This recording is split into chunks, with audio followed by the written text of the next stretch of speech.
Hey guys, on today's episode, Beyond the Chair is gonna be with Terrion Arnold, the GOAT, and the coach, Mo Bazzi.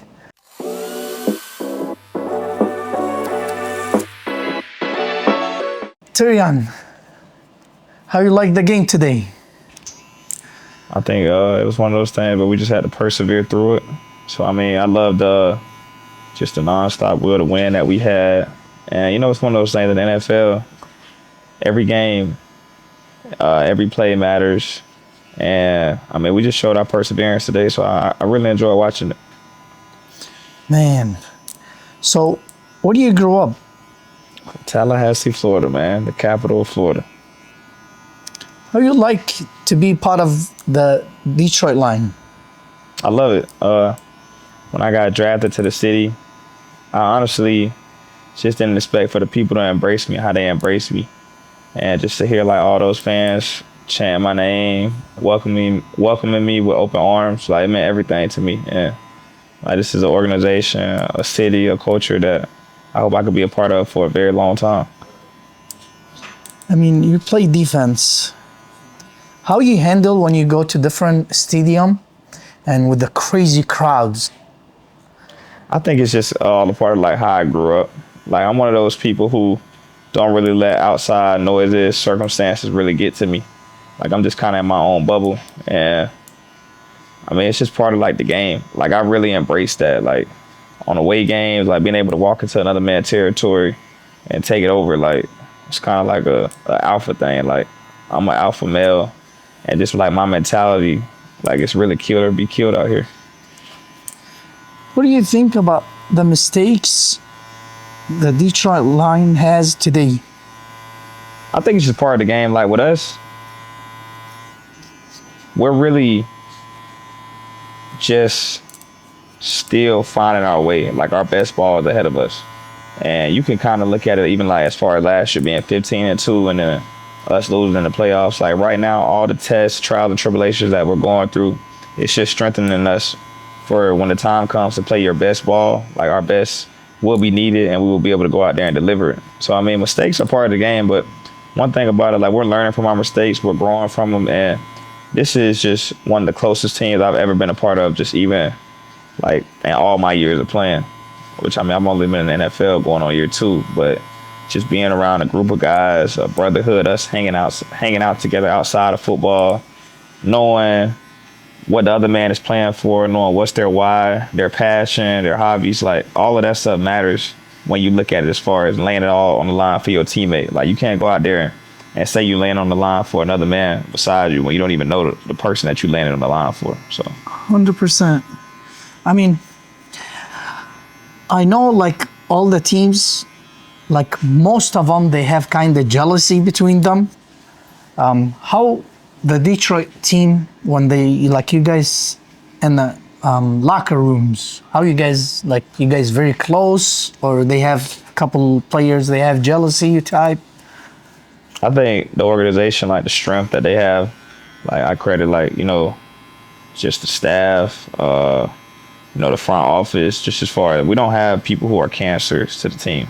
Like you don't really see anybody who's getting out there bashing their teammate. You don't really have people who have off the field issues. Like it's really a good group of men.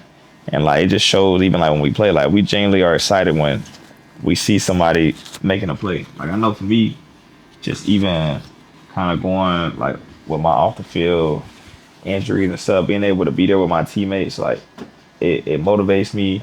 It helps my recovery. And I think that's just a part of like life. Like if you worried about other people and you hating on the next man besides you, God ain't gonna bless you, man. So you guys click together. Yeah. I know you're injured. How you feel now? Your recovery? I feel good. Trying to get back out there as fast as possible, man. So, God gives you things that he knows you can handle, and it's up for you for what you do with them. Like I know in my life, just as far as me taking the next step and stuff, this is just a stepping stone in the journey. It's a marathon, not a sprint. You talked a little bit about your teammates and the guys that you're going to battle with. Everybody knows the term iron sharpens iron. you're going against some good wideouts every practice. Tell me a little bit about that. How do you feel in terms of who you're going up against? How does that make you a better corner, and does that strengthen the relationship when you guys are going at it? I mean, I look at it every day. Like, I just don't take it for granted. Like, being able to go up against the receivers that I go against every day, like, it's really a blessing for me. And not only are we competing, we also take stuff from each other's game. Like, if one of them win a rep and I ask, like, hey, what made you do that? They'll tell me. And it's the same thing on my end. So just that mentality, like, it just makes practice that much more fun. But then even, like, on the outside, kind of like, if we fought on the field, when we get to the locker room, like, we back to being brothers. And just, like, the competitive nature, like, man, I wouldn't want it any other way. So, yeah. Beautiful. How has this season been so far for you? At first, it was up and down, you know, like, first 4 games, I didn't start off as strong, but I kind of just started to, like, find my groove. But, like, people don't understand, like, playing corner in the NFL, like, it's the hardest position to play.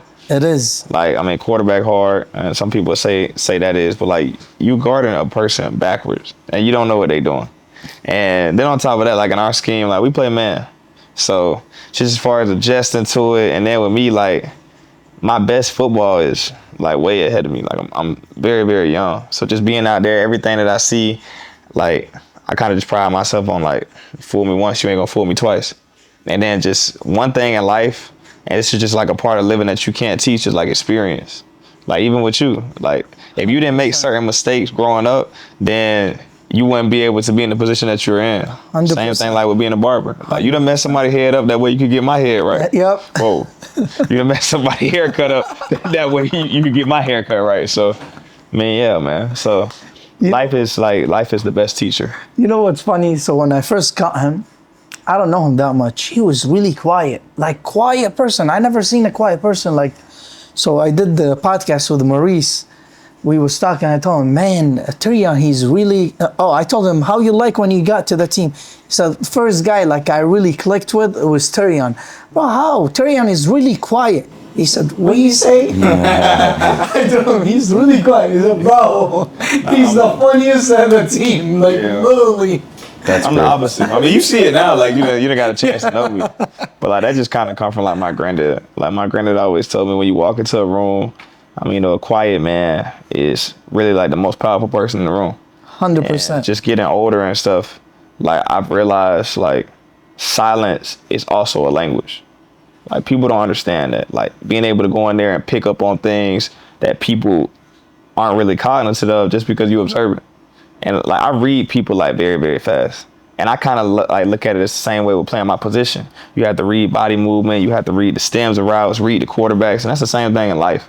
Like, people call it, like, the little voice that tells you, like, you should leave, or tells you should do that. Like, I just treat it like that's a spirit. And if you turn it off, then, you know, eventually it ain't going to start going off. Then you'll know you're in trouble. 100%. So. What's the hardest player, like, you guard? I tell people this all the time, man. The hardest receiver that I ever had to go against was Calvin Ridley, another Bama alumni. And I just said, like, he was hard to go against just because, like, with me, I'm, like, when I go into the game, like, I feel like I'm Superman. Like, in my head, my mentality is stubborn. Like, yeah, you gotta get but not even that. Like, when you come to the games, like, if somebody had asked me, what would you want fans to say about you? Like, my whole mentality would be a fan saying, I don't know what Terrion gonna do today, but he gonna do something amazing.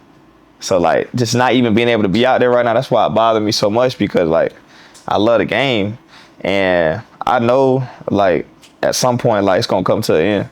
So, like, with me, I know these people paying their hard-earned money. I mean, they're working their behinds off and then paying their hard-earned money to come and see us. And, like, it's our job to give them a show. So, 100%. Yeah. So I have a question. I think Mo, he knows about football too. We always have argument. I'm not, like, that good with the NFL, but I watch. What do you think? If they're gonna tell you pick a team, like the best offense out of all NFL and the best defense, like, let's say you're gonna pick the best defense and shitty offense, and I'm gonna pick the best offense and shitty defense, which team you gonna pick? Like, which one gonna win? You gotta be careful how you answer this one. Yeah, in my head, I'm gonna be real. I'm taking the best defense. What about you? You want to say why? I mean, I say just because the simple fact that, like, you know, offense, it's like the famous quote, like, it's real. Like, offense wins games, but defense wins championships. I don't trust that, bro. It's the truth. What about you? So I was that guy that said offense before anything, right? We're averaging 93 points a game. We're number 8 in the country on our U of M basketball team. We give up the 20th most points a game, 93 points or something like that. So prior to the season, I'd say give me offense all day. We've lost 3 games because we couldn't guard the ball. So now I'm under the belief, it's shifted in belief, and you have to, as a coach, as a player, that defense wins championships. And if you're not guarding, defense is weird, man. You guys got to take it personal. I think about mentality too. Right. I'm going to tell you that. So the best thing to win, to attack. Right. So, offensively, right? Yes. If you can't stop the other guy attacking. What I'm saying, what about the defense? Keep stopping this offense, and he have shitty defense. Same with the game we have last week. Right. The defense play phenomenal, phenomenal. But did our offense score? No. The other team won. But look at it like this, though. If you don't have a good defense, then you're gonna find yourself in a shootout.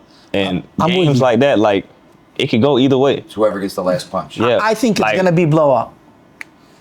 And I look at it too, like, if you have a really, really good defense, it just speaks like volume to the mentality of your team. It's hard to defense. It's easier to attack. Yeah. So the other team, they have 4 chances. Let's say you put Josh Allen or Lamar Jackson or these like top quarterback, Right. and you put the best team with him in the offense. It's hard to. They have 4 chances to get 10 yards, right? In theory, yes. But the defense, they do one mistake, it's done. I always say that, man. You know, like our coach, like Deshae Townsend, he just tells us as far as like our mistakes. Like, we can't go out there and make mistakes because one mistake by us is 7 points. Three mistakes, 21 points. A mistake by them is second down. Right. That's what I'm saying. So offense, I'll take it all day. But see, that's just going to say that you probably don't like pressure now.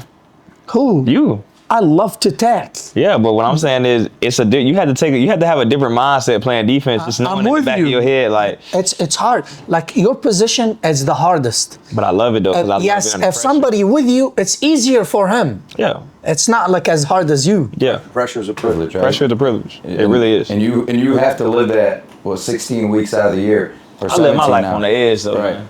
I really do. I live my question. life on the edge. That's amazing. So your DC now was a linebacker coach last season. You probably didn't have much of a relationship last season with him, or probably not as schematic or strategic. But you knew him. You guys were in the building together. You guys would talk and stuff. My question is, so I was an assistant coach last year. My relationship had to change with my players when I went from an assistant to a head coach. I still try to keep that camaraderie, and I can bullshit with them, and I'm not that much older than my guys anyway, so like I understand and I speak the language. How does that change at the pro level when a coach gets promoted to such a high position? Does that relationship change? Yeah. Is there more? Explain that for us. Well, I'll give you like 2 different scenarios. Number 1 would be like the first scenario, just as far as somebody going about it the wrong way. Them becoming a head coach, or them being elevated in a position, becoming a coordinator, if they tended or started changing what they did before. Right.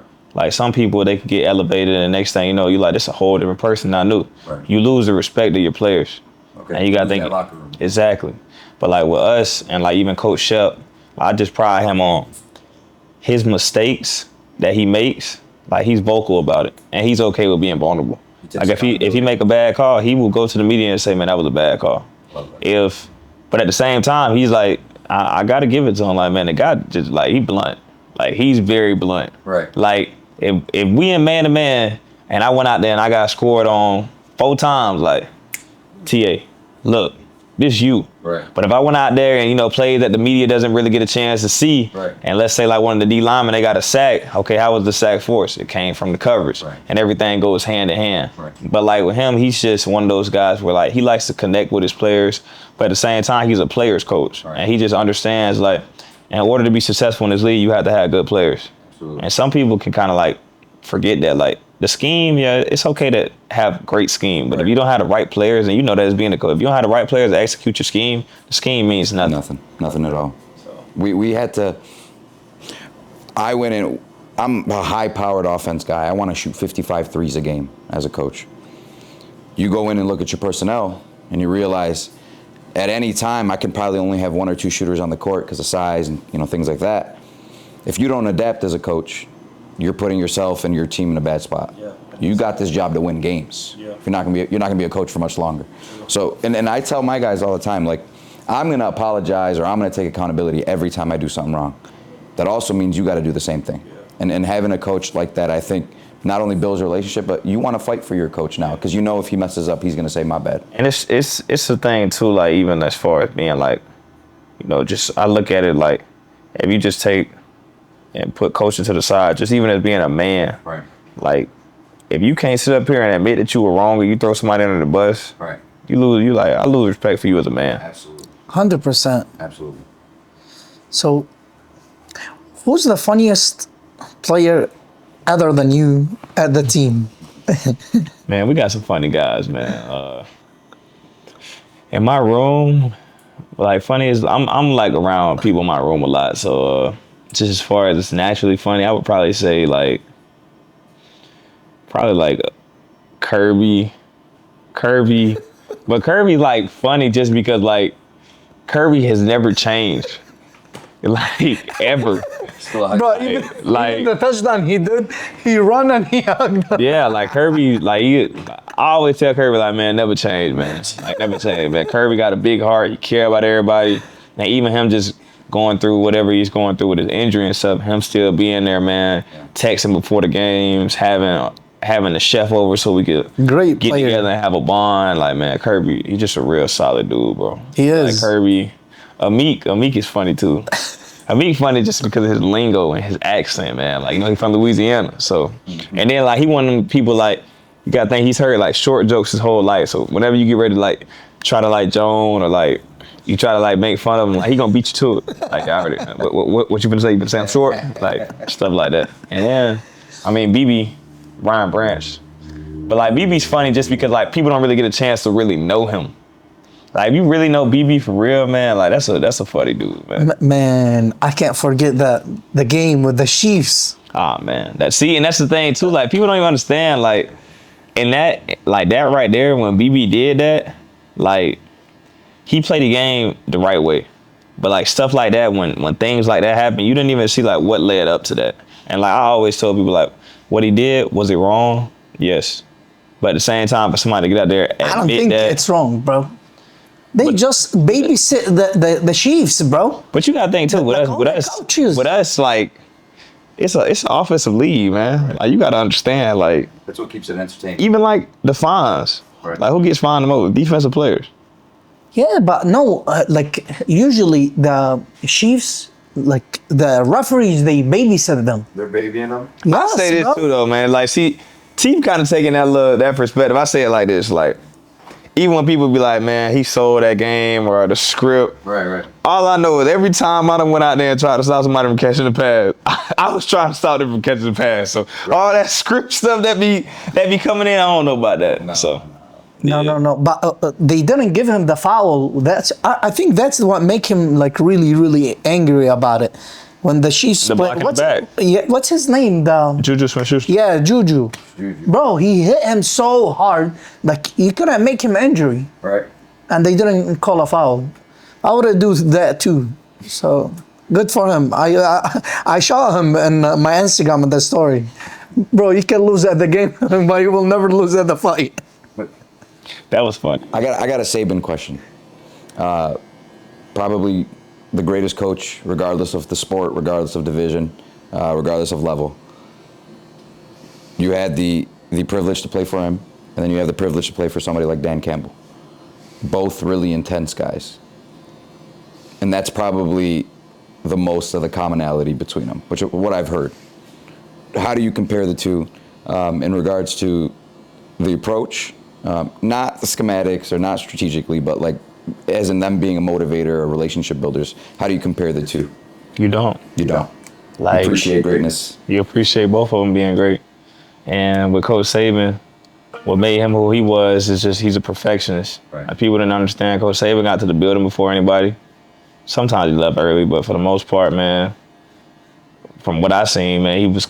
I wouldn't say you can't sit up here like when people had those interviews, man, he was the last one out. Nah, I seen him getting out the building because he had to go home to his wife, Miss Terry. Right, So Miss Terry, maybe that's why he was showing up so early. But like with him, just him being that old and still running the show with everything, running practice, dictating practice, He wasn't taking a step back. No. Okay. And he always said like he would retire when he felt like he couldn't give the game everything and he was becoming a liability. Right. Which, I mean, when we lost, I wasn't expecting that. Right. It's kind of crazy. Like when he retired, I just kind of felt like my heart dropped. Right. Like it's one of those things I remember for the rest of my life. Like you'd be like, what happened when Coach Saban retired? Obviously, you guys knew before. Yeah. No.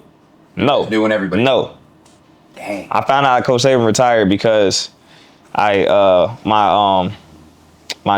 former teammate, he at Ohio State now, Caleb Downs, he called me, he was like, bro, Coach Saban just retired. And he was still there. I was like, no way. Like, what are you talking about? He's like, nah, he just talked to the team and he just retired. So in my head, I'm like, dang. And then it came across like all the television, all the shows and stuff. And I'm like, dang, bro, like. And in my head, it was my junior year. So I was even contemplating coming back to school. Wow. So when I decided to enter the draft, Right. like that was it. So in my head, I was like, dang, I'm definitely entering the draft now. Like I'm glad I entered the draft. So, but then like piggybacking off of that, like Coach Campbell, what makes Coach Campbell who he is just his mentality, man. Like I call it just almost like the IDJF, like I don't give a mentality. Right. Like it's about us. Yeah. And just being able to have like that tunnel vision, instill it in your players, Right. and then even the mentality, just fight. Like you can't, if your leg broke, you still got another leg to function. I mean, it's not affecting your arms. If your arm broke, man, you got to find something else. Like Right. fight, like do whatever you got to do just to survive. And that was kind of that interview when he did it, and everybody that blew up. It was, we're gonna rip a kneecap off when he first got the job with the Lions. Or you were still in college, so that went kind of viral. But he embodies that. Yeah. And he has transferred that to you guys. And the thing about him, like that separates him from anything I've been around in football, just situational awareness. Okay. Like, man, He knows how many timeouts. He knows bro, where we are. He knows even just the situations that we go through in practice, he just made me start thinking of the game to a different level of thinking. Right. And I'm like, man, I'm blessed to even be able to be a part of this right now because that'll carry on as I continue to get older. Yeah. Thinking in my head, like, it means more when you get older, right? yes. Thinking in my head, like, okay, how's the offense trying to attack me with 7 seconds left, one timeout at the negative 47 yard line? Right. And you would just start running through all these scenarios, but at the same time, you would be like, okay, why are we going through a situation if it's 7 seconds left in the game, the offense is on the -2, they're up by 4, right. and they catch the ball, they run around or whatever, like you'll be in your head, like you don't even think about it until it happens. Right. We do a lot of situationals in practice, and my mentality behind it is, if I can get them to believe they've been in this situation before, muscle memory, that when we're actually in the situation eventually, second nature. Kobe said it best. So I just hit the same shot I hit when nobody's around. When nobody's around. Exactly. Same thing. 100%. Terrion, you too young. So what's the difference between the college and the NFL? The difference is in college, you don't necessarily get a break, but some of the players that you play, like you would go from playing one school, then it's a major drop off. In the NFL, especially playing corner, it's a receiver one every week. Like it's no such thing. You can't have a bad game. You go out and have you can have all right games. You can have games where you didn't play as well, but you don't take this you don't take this dude seriously. Like, okay, you gonna look up, man. You got 200 on your head. Right. Like the NFL, man, it's just literally the level of competition. These guys are the best of the best at what they do. And sometimes for me, it still don't feel real. Like even when I go back, I see my brother in college or whatever, I'd be like, I was literally just doing this, 18 months ago. Wow. So I just always, like me and my granddad always talk about like, I can't wait till I get to the phase of my life when I'm like 25, 26. Like obviously, like when I go out there in my head, I'm like, yeah, I'm the best player on the field. That's my mentality. Yep. But at the same time, it's gonna come, like it's the difference between being, confident and just being delusional. Like in my head, I know I'm not at the point where I'm in my prime yet. You gotta be confident no matter what. Yeah. How happy how many brothers are you guys? Are you the oldest? Yeah, I'm the oldest.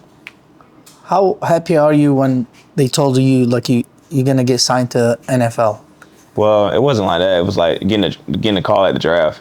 So when I got a call at the draft, I told my people I ain't gonna cry. And then like when I just seen the number 313 pop up and I was at the draft and it was in Detroit, I was like, dang man, like I did it. Beautiful. I know you tight on time. The last question. What do you think? Like now, I don't think we are in the playoff, the Detroit Lions. What do you think the adjustment they gotta do to make it to playoff? I think the adjustment is we keep doing what we're doing. Like Lions fans, they don't understand. Like, well, they do understand, but some of them don't understand. Like, it's a marathon, not a sprint. It's a marathon, not a sprint. And I always say that. Like, when the time comes for us to play our best ball, we're gonna play our best ball. And it's hard to win in this league. Like, it's hard to win in this league. And like that's one thing Coach Campbell doesn't allow for us to underappreciate. Like a win in the NFL, that's a lot. It's hard to win in this league. It is. And for us, I think our goal, I know our goal is still the same. Like it's a Super Bowl. And if you're asking me, do I feel like we have the means to do it and we're more than capable? We are. Because we only gonna get better. We only gonna get stronger. Man, we have top players, bro. I love all Detroit Lions players, especially Gibbs. What he did today, man, it's phenomenal. I think with us, man, I think we're gonna get it done. I hope so. So thank you for coming. I really Appreciate y'all appreciate having you. me, man. Thank you. yes, sir. Thank you, Coach.